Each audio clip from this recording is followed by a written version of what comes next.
Olá IPCA, hoje é sábado, dia 18 de maio de 2013. Nós estamos juntos há 391 dias lendo a Bíblia e hoje leremos os capítulos 34 a 36 do livro de Números. No capítulo 34, nós vemos Deus mostrando aos israelitas os limites da terra que ele vai lhes conceder. Eles logo atravessarão o Jordão e precisam saber os limites da terra que Deus vai lhes dar. Deus define esses limites, começando pelo sul, dizendo que o povo terá ao sul como limite o deserto de Zin, e também o povo de Edom, seu vizinho e parente contra o qual Israel foi proibido de lutar. Nós já lemos essa história anteriormente. O mar salgado ou mar morto vai ser um limite também, e o povo então tem que tomar esses limites a partir do morro de Acrabim, cuja localização exata não é muito conhecida, pela região de Cades Barneia, pela cidade de Azaradar, Asmon, outra cidade, e pelo ribeiro do Egito, um rio que está lá até hoje marcando os limites do Egito, chamado também de Wadi El Arish. Os limites sul, então, são estes. Os limites oeste, os limites ocidentais, então, serão, obviamente, o Mar Grande ou o Mar Mediterrâneo. Ao norte, teremos o Monte Or, que não deve ser confundido com outro Monte Or ao sul, lá no deserto de Zin, onde Arão morreu, e a região de Amate com as cidades de Zedad, Zifron e Azar-Ena. Esses são os limites norte. Os limites leste, limites orientais, compreendem a região de Sefã e a cidade de Ribla e a cidade de Ain.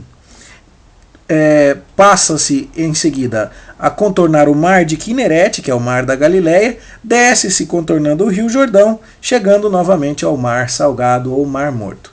De tal forma que os limites da terra de Canaã, que Deus haveria de dar ao seu povo, seriam então, ao sul, estes, que você vê aí, a leste, subindo por todo o mar Mediterrâneo, ao norte, estes que você vê, e a leste seriam estes.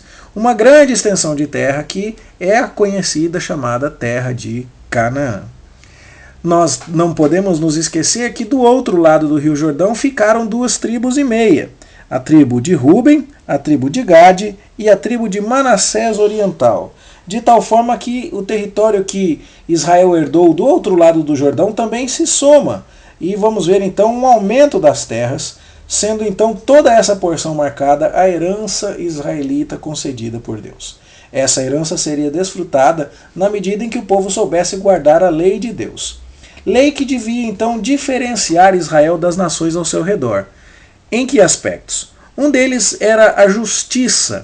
Quem cometesse um homicídio involuntário, quem tirasse a vida de alguém sem a intenção de matar, teria que ter a oportunidade de se refugiar para fugir a um preceito que era comum nas sociedades da época, a ideia do vingador do sangue, que um parente do falecido teria o direito de vingar o sangue derramado em sua família, não importando se fosse um sangue derramado propositalmente ou não.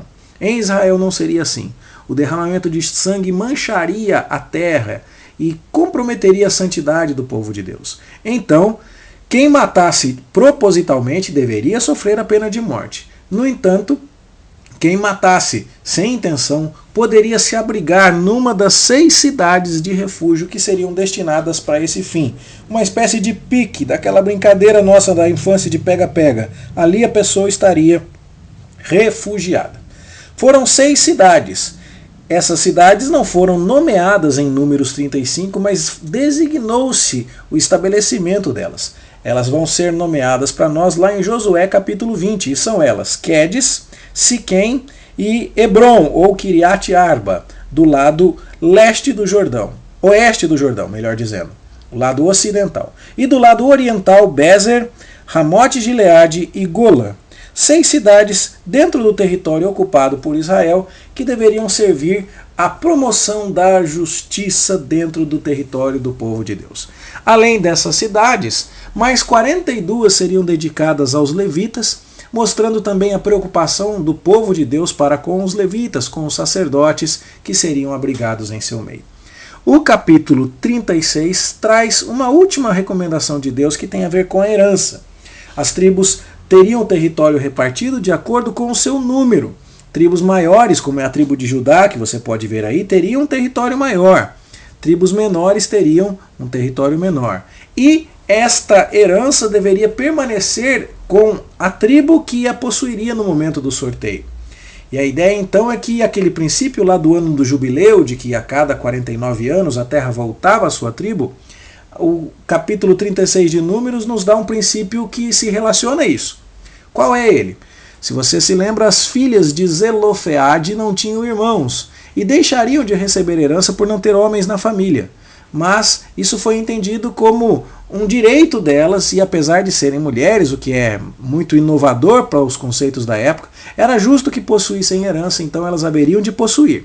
Porém, se elas se casassem com homens de outra tribo, a herança da tribo delas passaria para outra tribo.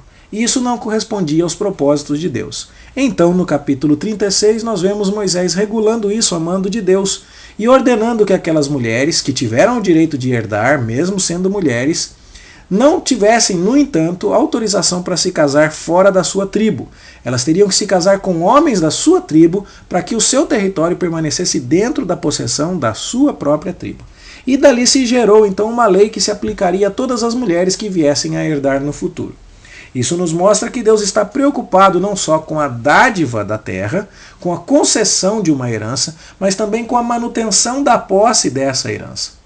E isso então joga uma luz muito grande para o propósito de Deus. Deus está dando generosamente uma terra muito grande para Israel, mas essa terra deve ser possuída em justiça, com princípios como o das cidades de refúgio. Em generosidade, quando cada tribo vai dar um número específico de cidades para os levitas, os sacerdotes, de maneira que eles vão ter também onde morar no meio do povo. Mas também com justiça, de tal forma que a posse das tribos vai ficar com as tribos. E para que não haja confusão, mulheres que vierem a herdar terra vão ter que se casar dentro da sua própria tribo. Essa é uma maneira pela qual nós vemos prefigurada no Antigo Testamento uma realidade que alcança nós, cristãos, crentes do Novo Testamento.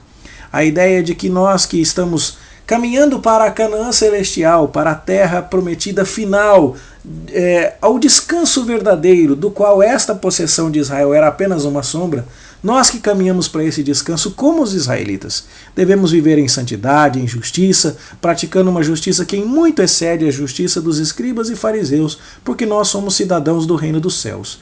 E se nós vivermos assim, estaremos espelhando o que de fato já foi feito pelo Espírito Santo em nosso coração, testemunhando que de fato somos servos de Deus, somos salvos por Cristo. E então estamos a caminho de uma herança que jamais poderá nos ser tomada. Esse é o assunto destes 3 capítulos finais de Números. Os limites de Canaã, as cidades de refúgio e a herança entre as tribos no caso de mulheres que venham a herdar. Então elas deverão se casar dentro da sua própria tribo.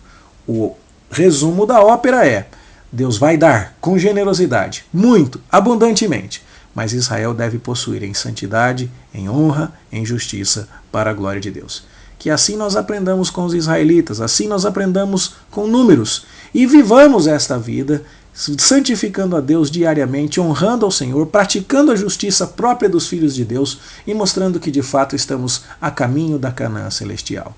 Semana que vem, se Deus nos permitir, voltamos estudando Deuteronômio, que é quando Moisés pregará o seu último sermão antes de atravessar o Jordão para conquistar a terra de Canaã.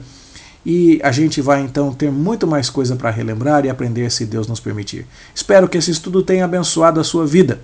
Tenha uma boa leitura, uma boa meditação. Que Deus te abençoe e até amanhã na igreja, se Deus quiser. Até lá!